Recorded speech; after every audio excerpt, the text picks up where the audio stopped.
Lucas capítulo, na ACF, Lucas capítulo 23, versículo de número 38. Lucas capítulo 23, versículo 38. E também por cima dele estava um título escrito com letras gregas, romanas e hebraicas: Este é o Rei dos Judeus. E um dos malfeitores que estavam pendurados blasfemava dele, dizendo: Se tu és o Cristo, salva-te a ti mesmo e a nós. Respondendo, porém, o outro repreendia-o, dizendo: Tu nem ainda temes a Deus, estando na mesma condenação? Nós, na verdade, com justiça, porque recebemos o que os nossos feitos mereciam, mas este nenhum mal fez.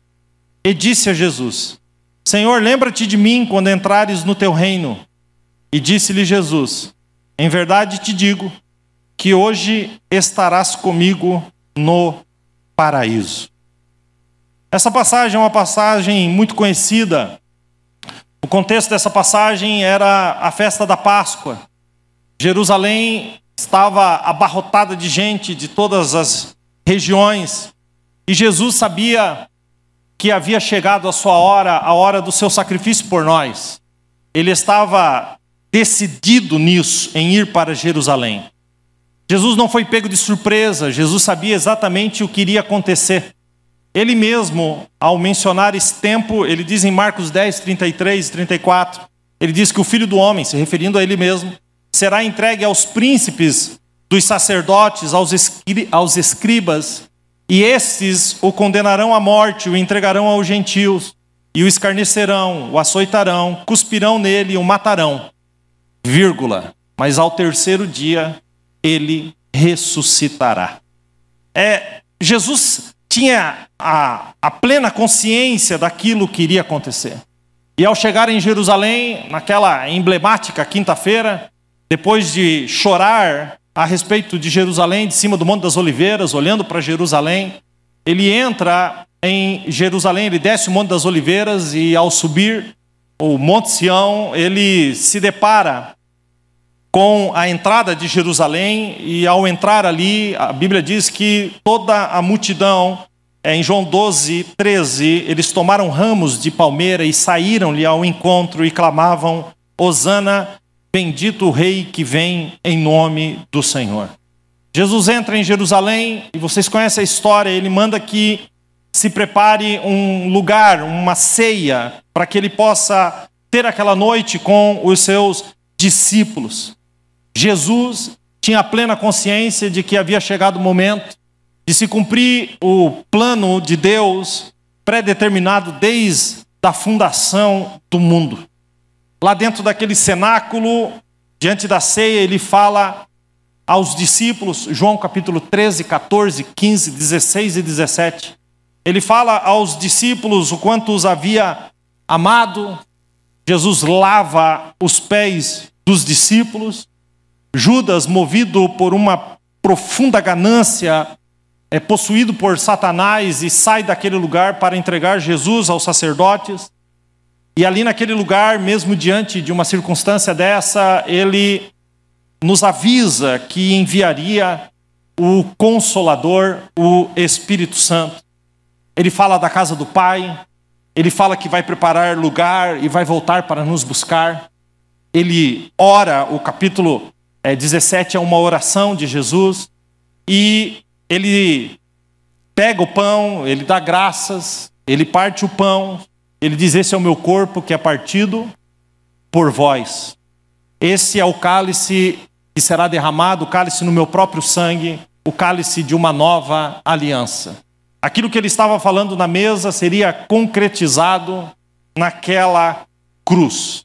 Ele sai daquele cenáculo dentro da cidade de Davi, ele margeia o Monte Sião, ele atravessa o Vale do Cedron, e subindo novamente o Monte Oliveira, no pé do Monte Oliveira tinha um jardim, e ainda tem esse jardim, chamado Jardim de Getsemane, ou Jardim Getsemane. A palavra Getsemane significa prensa de azeite. Ali naquele lugar, Jesus seria prensado. Isso é tão verdade que a Bíblia diz que ele soa gotas de sangue em profunda angústia pelos nossos pecados que estavam diante dele. O escritor aos Hebreus, quando escreve Hebreus capítulo 5, versículo 7, ele diz que Jesus, com grande clamor, lágrimas, orações e súplicas, e ele enfrentou aquele problema, aquela situação, aquela circunstância.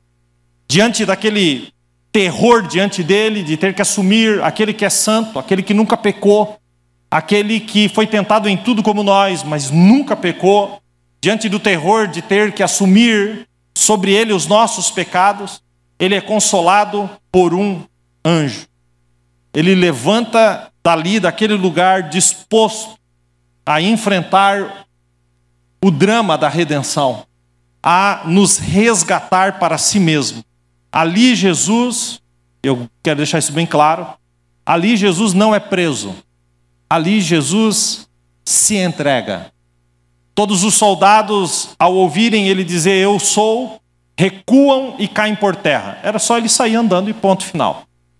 Mas a imagem que eu tenho na minha mente, quando eu leio essa passagem, é que Jesus os manda levantar, porque ele estava ali para cumprir aquilo que havia sido determinado por Deus. Levado então para o sinédrio, naquela noite, o sinédrio não funcionava durante a noite, só durante o dia, mas levado para o sinédrio, um lugar onde as causas religiosas eram julgadas, ele foi julgado na madrugada. Considerado esse o julgamento mais ilegal que essa terra já teve. Julgado de madrugada. Sacerdotes contrataram falsas testemunhas contra Jesus. Zombam, esbofeteiam, cospem, constroem uma acusação mentirosa, baseado em duas pernas. Uma da blasfêmia, para que assim ele fosse condenado religiosamente. E na outra, a de sedição, para que ele fosse condenado diante do Império Romano. Sedição é o cidadão que quer se tornar César, ou tomar o lugar de César. Eles, com essa acusação muito bem forjada, religiosamente, e diante do Império Romano, eles então levam Jesus até Herodes. Herodes, de imediato, sente que aquilo tem alguma coisa errada, e Pilatos manda então para Herodes. Herodes brinca com Jesus. A Bíblia diz que ele brincou com Jesus. Ele deve ter tirado sarro na nossa linguagem. E ele diz, não quero saber desse cara não, manda ele de volta. Herodes manda de volta para Pilatos. E Pilatos, pressionado pela mulher que havia tido um sonho naquela noite e havia dito para ele, olha, não te meta na acusação desse justo. Ele, pressionado, ele tenta uma troca por um outro bandido chamado Barrabás. E a Bíblia diz que eles preferem Barrabás. E diante daquilo, não tendo para onde ir, Pilatos o manda açoitar e depois o crucificar. Jesus, ensanguentado, é crucificado no alto do Calvário. Cada frase dessa que eu falei até aqui, daria para a gente parar e falar especificamente sobre cada frase disso, sobre cada acontecimento, porque são lições, lições e lições. Mas hoje, especificamente, eu quero chegar onde eu cheguei. Ao lado de Jesus, ele foi crucificado no meio. Um de cada lado estavam dois salteadores, malfeitores. E essa figura que está aí no telão é a figura que revela a maior verdade da terra. O fato de Jesus ter sido crucificado no meio não é um acaso, não é por o acaso, não. O fato de Jesus ser crucificado no meio, porque essa imagem que está aí, revela que Jesus veio para dividir a humanidade em dois grupos. A humanidade, queridos, ela é dividida só em dois grupos. E ele não divide entre ricos e pobres. Ele não divide entre raças. Ele não divide entre países. Ele não divide entre religiosos e não religiosos. Não. Jesus foi crucificado no meio, dividindo a humanidade em duas: aqueles que serão salvos e aqueles que serão condenados. Os salvos e os perdidos.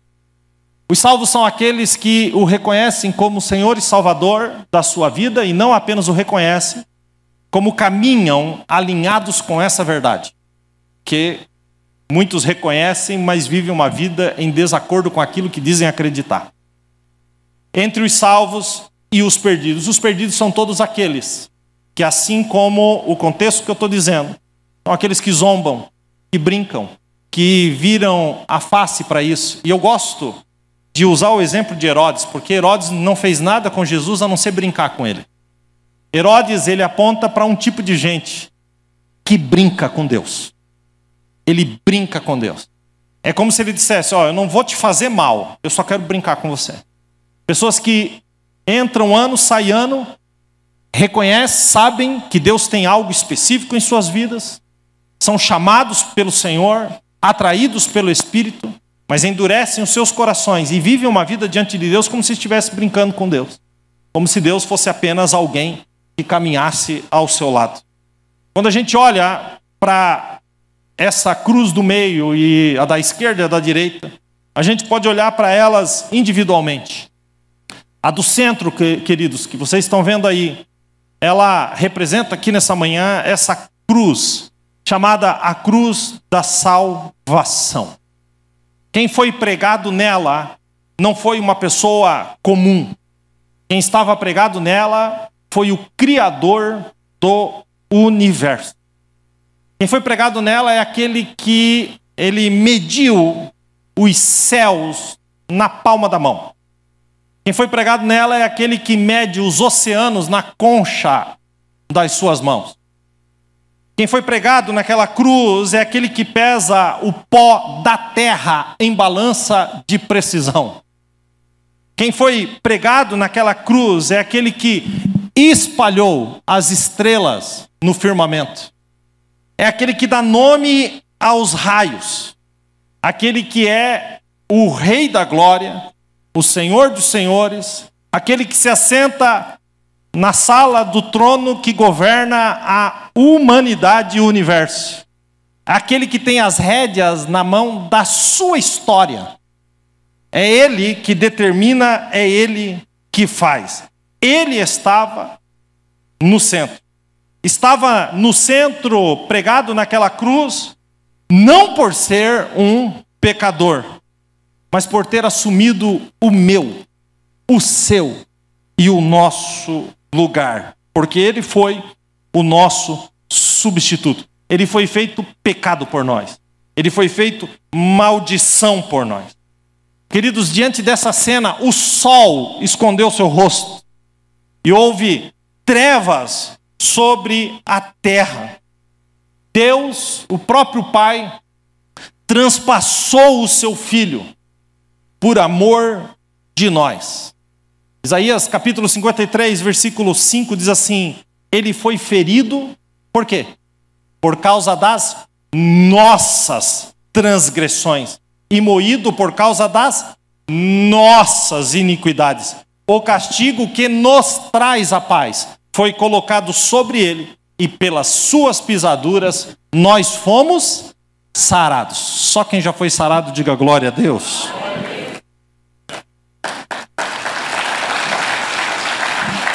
A cruz do centro revela para nós o amor. Ele é o rei do amor. Insondável, indescritível, imensurável Deus de amor. Queridos, eu vou falar bem a verdade para vocês. Essa semana mesmo que a gente está nesse propósito, num dos meus momentos com Deus, eu fui batizado de amor. Novamente. É como se eu tivesse sido afundado no amor. É um amor tão maravilhoso. Querido, Jesus foi para aquela cruz por amor. Quando você entende o que é esse amor, você se enxerga de uma forma diferente. Você se vê de uma forma diferente. O teu senso de valor, de aceitação, tudo isso, queridos, muda na sua vida. Eu preciso dizer que Jesus não foi para aquela cruz por causa da ganância de Judas. Jesus não foi para a cruz por causa da inveja dos sacerdotes que não falavam com a autoridade que ele tinha. Jesus não foi para aquela cruz por causa da sentença de Pilatos. Jesus foi para aquela cruz porque o Pai entregou o seu Filho cheio de amor por cada um de nós. Quando você lê Romanos, capítulo de número 8, no 31, diz assim: que diremos, pois, a estas coisas? Se Deus é por nós, quem será contra nós? Aí ele diz, falando de Deus, aquele que nem mesmo seu próprio Filho poupou, antes o entregou por todos nós, como também não nos dará todas as coisas nele. João 3,16, vocês lembram? Porque Deus amou o mundo de tal maneira que deu seu Filho unigênito para que todo aquele que nele crê não pereça. Observe um lado, como ele divide. Não pereça, mas tenha a vida eterna. Romanos 5,8 diz: mas Deus prova o seu amor nisso, 2 pontos, em que Cristo morreu por nós, sendo nós ainda pecadores. Que amor é esse? A cruz do centro, ela traz o amor de Deus, mas não apenas isso. Ela revela a justiça de Deus, do quanto Deus odeia o pecado, e que Deus jamais te aceitaria se não fosse o sacrifício vivo de Jesus naquela cruz. Ali a justiça e o amor se unem, porque o único jeito de tratar o nosso pecado foi punindo o seu próprio Filho perfeito, como o Cordeiro perfeito que tira o pecado do mundo. Na cruz, a justiça, o amor e a paz se unem. Por isso nós estamos aqui nessa manhã celebrando a sua morte naquela cruz. Quem entende isso, não para mim, não para a pessoa que está do seu lado, mas aplauda Jesus, o seu santo nome nessa manhã, o mais forte que você puder.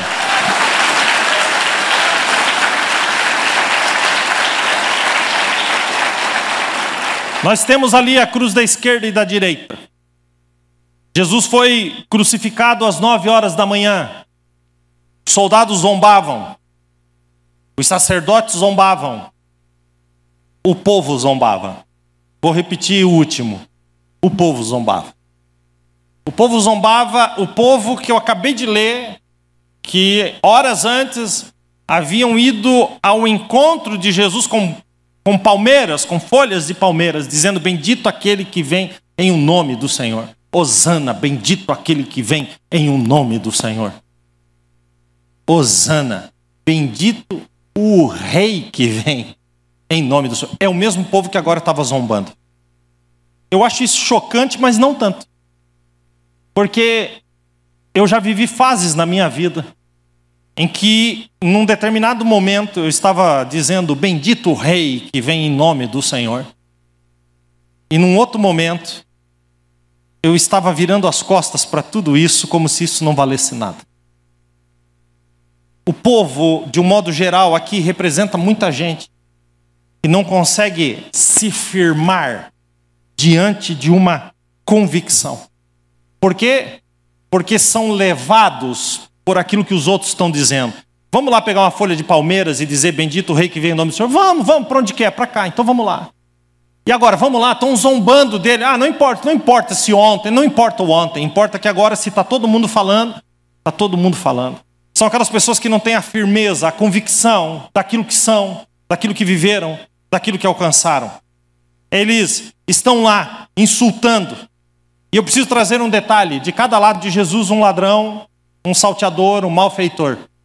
E a Bíblia vai dizer em Mateus 27:44, igualmente, escute bem isso, igualmente o insultavam os ladrões que haviam sido crucificados com ele. Quando a gente lê o texto, a gente acha que um dos ladrões queria Jesus o tempo todo e o outro não. Isso não é verdade. A Bíblia diz que os 2 ladrões o insultavam. os dois o insultavam. Não se sabe exatamente em que momento ou quanto tempo esses insultos levaram, mas Jesus decide transformar aquele espetáculo de horror num púlpito de amor. Quando ele diz: Pai, perdoa-lhes, porque não sabem o que fazem. Gente. A voz de Jesus quebra o silêncio, dizendo, deixando claro: Pai, perdoa-lhes, porque não sabe o que fazem. O malfeitor da esquerda rejeita Jesus na hora da morte. Ele, mesmo estando num estado de morte, condenado à morte, a Bíblia diz, nós lemos o texto em 3,40, que esse malfeitor diz que e um dos malfeitores que estavam pendurados blasfemava, dizendo: se tu és o Cristo, salva-te a ti mesmo e também a nós. Enquanto o malfeitor da direita é tomado por um profundo arrependimento de quem era, o da esquerda mantinha-se com o coração endurecido. Não existe nada mais perigoso. Escute, a coisa mais perigosa que existe na face da terra é um coração endurecido diante da graça salvadora. Não existe nada mais perigoso do que isso. Aquele que endurece o seu coração diante da graça que está sendo derramada sobre ele. Ele estava ali perdendo a sua última oportunidade de vida. Ele estava perto de Jesus. A grande verdade é que ele estava ao lado de Jesus. Ele podia escutar Jesus. Ele estava na mesma circunstância do ladrão do outro lado. As circunstâncias eram mesmas. Tão perto de Jesus. Tão perto da morte. Mas não se humilhou. Tão perto de Jesus, tão perto da morte. Mas endureceu o seu coração. Mantinha-se rebelde e endurecido.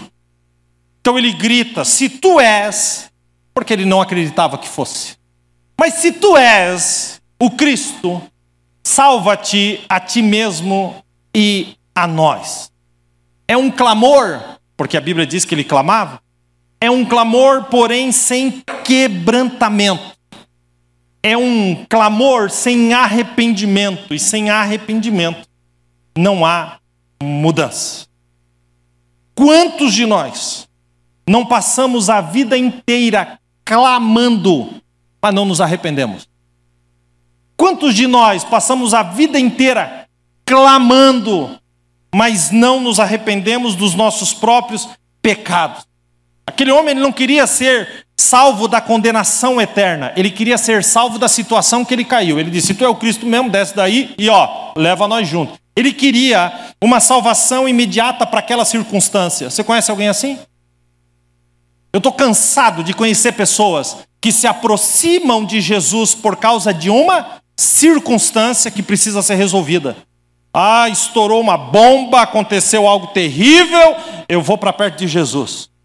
É aquela salvação circunstancial. Ele não quer ser salvo da condenação eterna, ele nem pensa nisso. Ele quer ser salvo daquela circunstância em que ele está vivendo.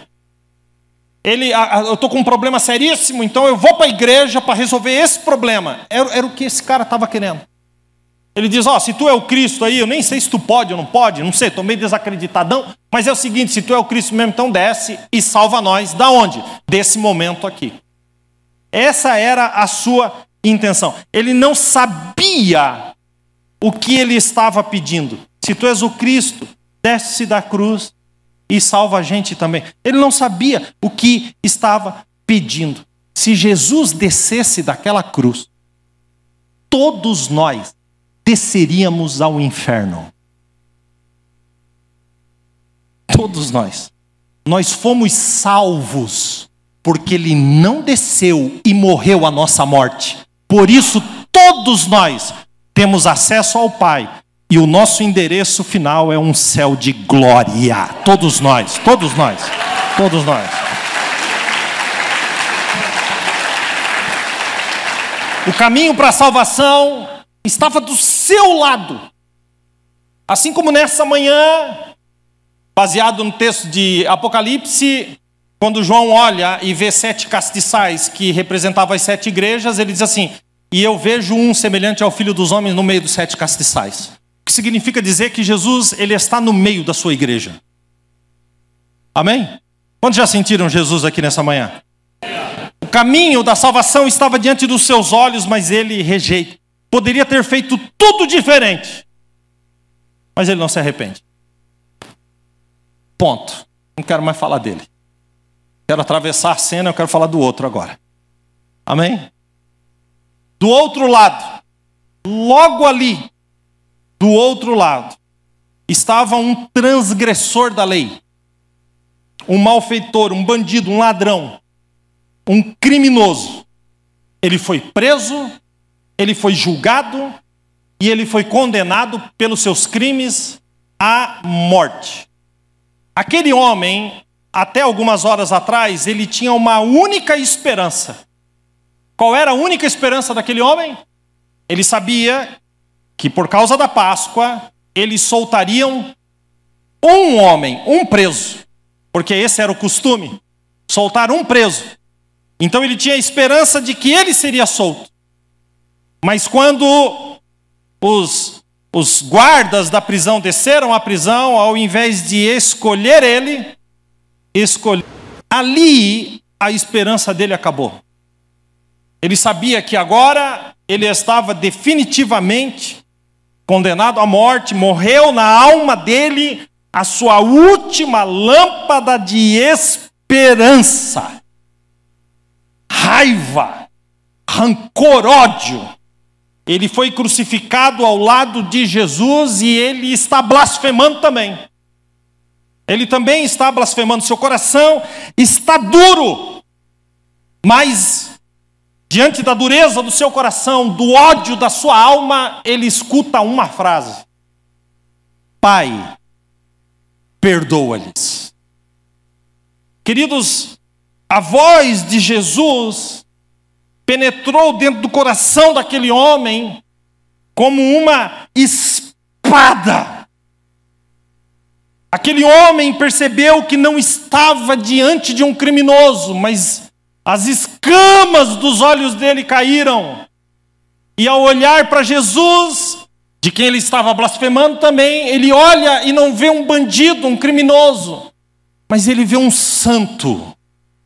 Ele vê Deus. Ele vê o Filho de Deus. Ele vê Jesus Cristo. Ele percebe isso.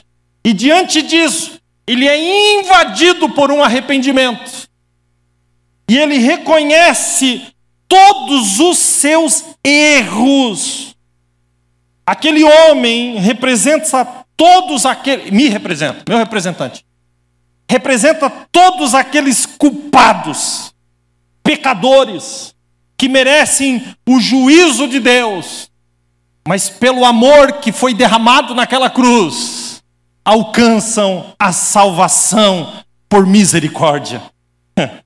O homem olha para Jesus e diante daquilo que ele vê, ele olha para o outro que está do outro lado e ele diz: tu nem ainda temes a Deus. Deus? Do que ele está falando? Quem está falando de Deus? Tudo ali está acontecendo em torno daquele que está na cruz do meio. Mas ele já não vê um cidadão normal. Ele vê na cruz do meio o próprio Deus. Ele diz: tu ainda não temes a Deus, estando na mesma condenação. Gente, eu vou falar uma coisa para vocês. Enquanto você achar que o pecado é coisa simples, isso não tem problema, você não será salvo. Isso aqui não é uma condenação minha. Isso aqui é a palavra de Deus. Observe o que ele diz: tu ainda nem temes a Deus. Quando ele diz tu ainda nem temes a Deus, o que ele está sentindo? Temor. Sim ou não? Ele está carregado de temor. E o temor dá a você o entendimento do que você merece. E quando eu tenho temor, eu entendo que aquilo que merecia era condenação, era juízo, era morte sem esperança. Eu vou falar uma coisa aqui: a sua religião, os seus méritos, os seus valores morais, a sua família, não podem salvar você. Mas da mesma forma eu digo, somente o arrependimento daquilo que você é, olhando com profundo temor diante do Senhor e reconhecendo que só Ele pode salvá-lo. Então, querido, a salvação é uma porta aberta.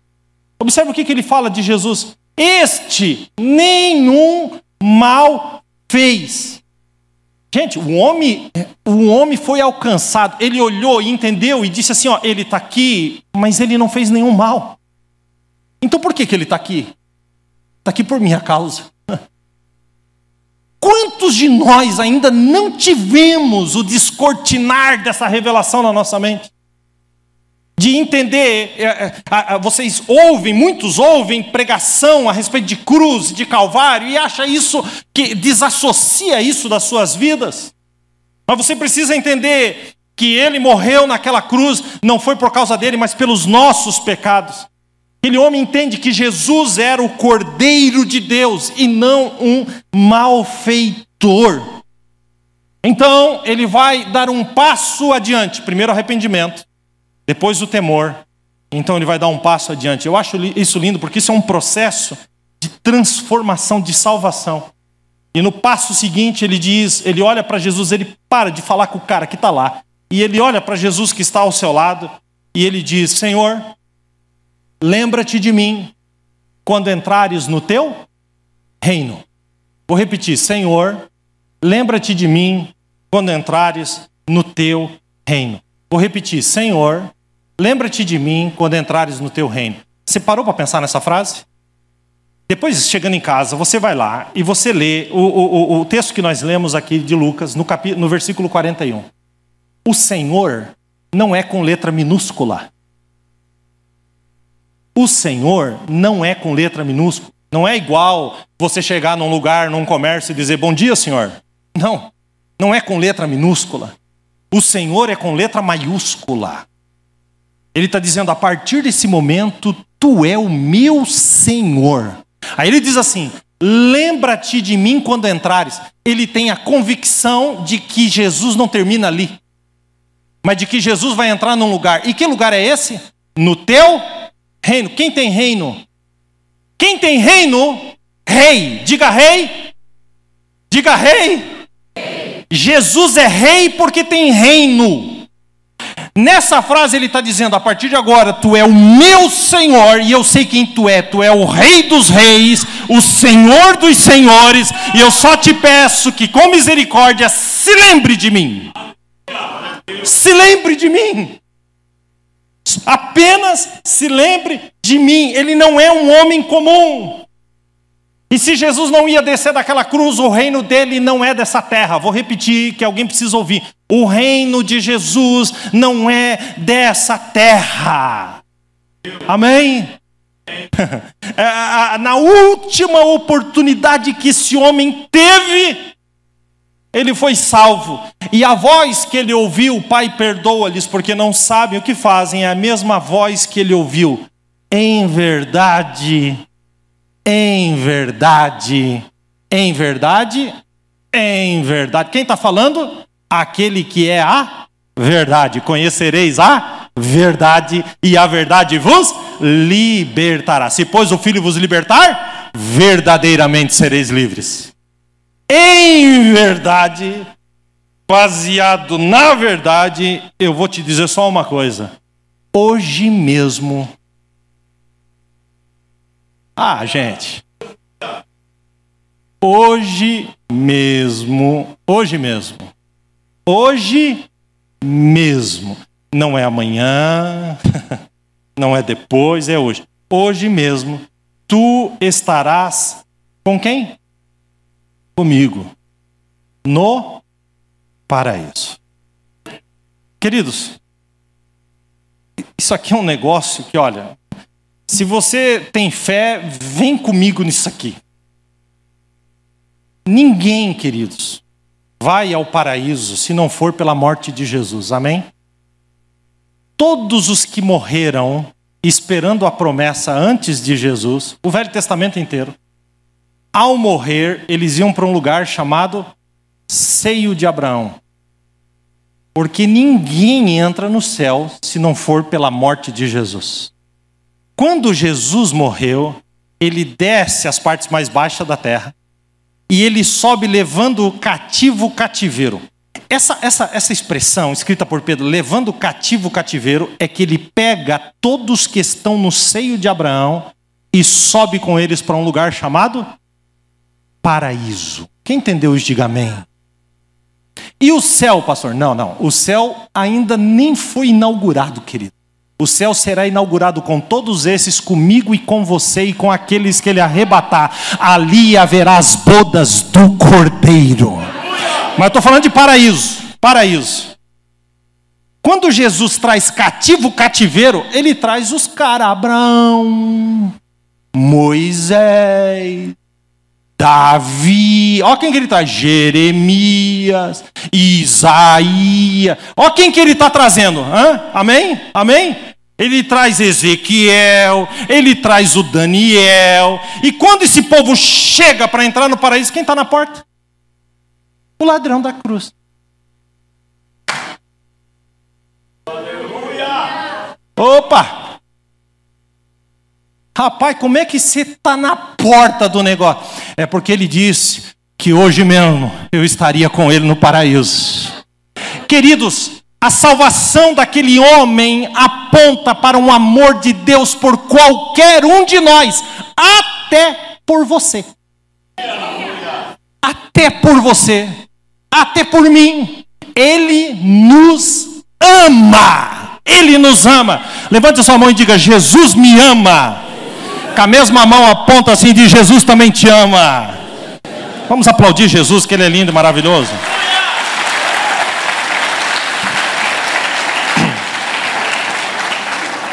Três verdades finais, para eu terminar.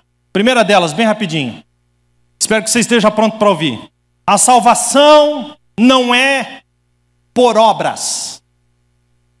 Vou repetir. A salvação não é por obras. Se o critério fosse salvação por obras, este homem jamais teria sido salvo. Sim ou não? A justiça dos homens o condenou à morte, mas apesar da sua transgressão, ele foi salvo. Porque o critério da salvação não é merecimento. Não importa quem você é. Se você reconhecer que é um pecador, a cruz de Cristo é para você e você será salvo. As obras são a consequência daqueles que foram salvos. Mas ela não é o motivo da salvação. Amém? Segunda verdade.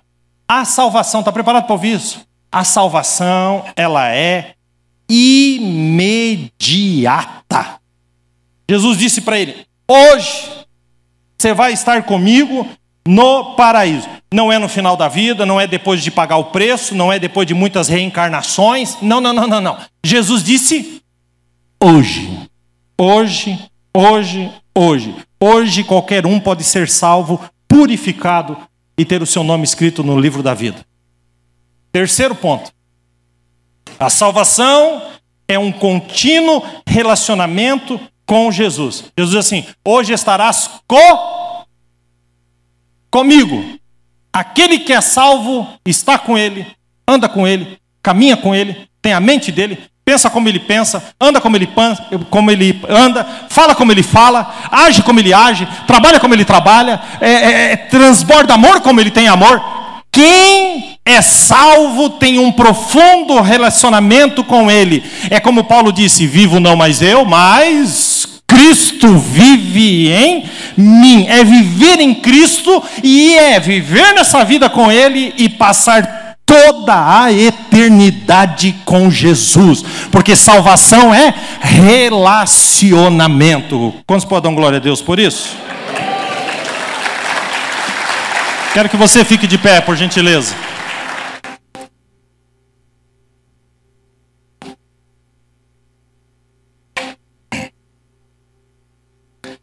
Debaixo desse teto aqui, gente, aqui, ó, debaixo desse teto aqui que vocês estão vendo, existem 2 destinos. 2 destinos. 2 oportunidades. 2 escolhas. 2 caminhos. Você pode chamar como você quiser. A escolha da vida ou a escolha da morte. Existe um Jesus tão maravilhoso. E Pedro, escrevendo a respeito dele, diz: filhinhos, não pequeis. Mas se vocês pecarem, existe no céu à direita de Deus um advogado justo, Jesus Cristo, que intercede junto ao Pai. Cristo intercede junto ao Pai. Mas como a gente é tão falho, a gente não dá conta disso. Então ele mandou o Espírito Santo. E o Espírito Santo intercede com gemidos inexprimíveis junto a nós. Nós temos o Espírito Santo aqui nessa manhã, que intercede por você com gemidos inexprimíveis. Nós temos Cristo, um supremo advogado que intercede junto ao Pai. A Bíblia diz, em Apocalipse capítulo de número 10, que o diabo, nosso acusador, nos acusa diante de Deus dia e noite. Por isso, querido, se o seu coração está queimando nessa manhã, sabe o que o diabo está fazendo? Te acusando. Mas ele não te acusa só para você. Ele te acusa para Deus. Está lá em Apocalipse. É como se ele estivesse dizendo: olha, eu estou percebendo aqui que aquela mulher ou aquele homem, seu coração está queimando. Mas ó, deixa eu já te falar uma coisa, viu? Você não sabe o que ele andou fazendo. E quando Deus vai nos olhar, e nós muitas vezes estamos cobertos de pecado, Jesus que está assentado à direita de Deus, que é aquele que intercede por nós. Essa é uma cena que eu imagino. Eu imagino que ele coloca a mão diante do Senhor, diante dos olhos do Pai. Mas não é para que o Pai não nos veja, mas é para que o Pai nos veja através do furo das suas mãos. E quando Ele olha através do furo das nossas mãos, o Espírito Santo que está aqui trabalhando produz um arrependimento no nosso coração. E quando Ele nos olha através do sacrifício do Filho, Ele nos justifica. E nós aqui temos as lágrimas rolando nos olhos, porque entendemos que mesmo sem ser merecedores, fomos abraçados por esse amor. Oh, que amor! Que amor! Que amor, que amor!